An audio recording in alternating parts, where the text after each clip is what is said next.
Alan Chong, Director of the Asian Civilizations Museum in Singapore. We're opening a show.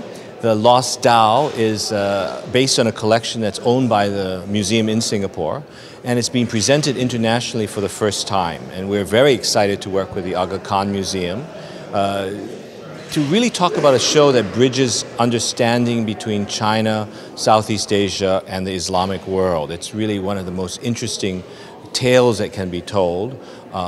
Dates from the 9th century, so it's one of the earliest shipwrecks ever discovered in Southeast Asia.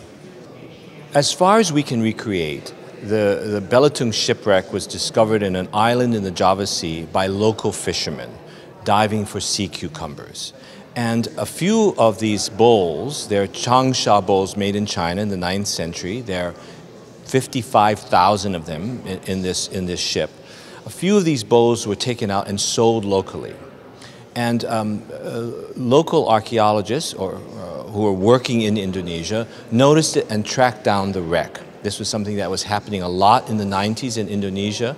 The Indonesian government granted licenses to private salvage and archaeology companies to investigate and recover these wrecks. And it took possession of many of these wrecks, and it made financial deals so that the private salvagers could turn a profit and could be able to fund other excavations. And it's through this kind of recovery that we got to learn more about this particular wreck.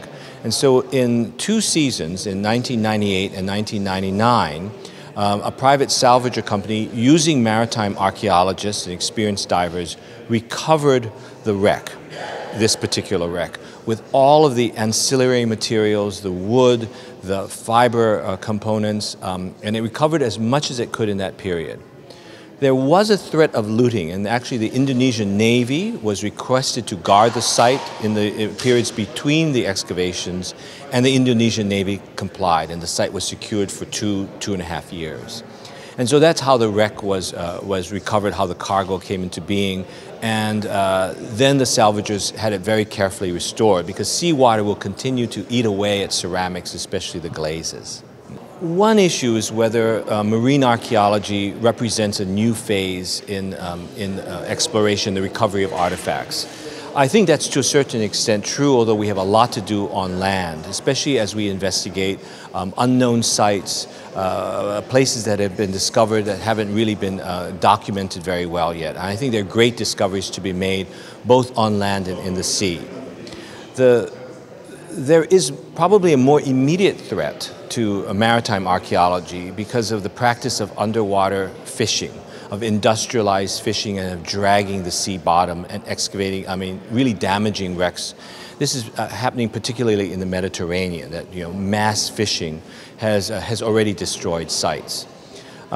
For the marine archaeology community, I think there are many different components. There are ancient ships, but also more recent warships and other cargoes that have been recovered recently. So there's quite a diverse group, especially with people trying to claim ownership of more recent wrecks. So I think it's a more challenging situation. One of the remarkable things about Southeast Asia is that hundreds of shipwrecks have already been recovered. They document a lively trade, especially in the Sung and Ming periods, say from the 11th century to the 17th century, a trade in ceramics. And not only out of China, but also out of Vietnam. And these ceramics were going everywhere, to Japan, to the Philippines, to what is now Indonesia and Malaysia, but also to the West, to Europe, and on occasion even to Africa and India. This is what we already know, and many of those wrecks have been recovered and documented, quite well. There are many more wrecks to be tapped into, and there are whole sections of Southeast Asia that have yet to be investigated, let alone the Indian Ocean, which is, of course, a much deeper challenge, literally much deeper challenge. So a lot of work has been done, and the national museums in the Philippines, in Indonesia, and Malaysia show portions of these wrecks and to document the lively trade in their regions. The Belitung wreck was found obviously in Belitung, which is in the Java Sea, and it's just off the west coast of Java. We don't know why it was there. This is a great puzzlement. Some scholars believe that the ship was dropping off goods in Java, to one of the Java courts that were part of the Srivijaya Empire at that time. This is the mid-9th century. Some others are very skeptical of this because very few changsha bowls or goods of this sort have actually been recovered in Java from this period. Was it just blown off course? Or was it taking a circuitous route because of pirates through the Malacca Straits? I actually have no idea. And I think these are the two primary competing theories. But honestly, no one's given a satisfactory answer yet, and no one has any idea.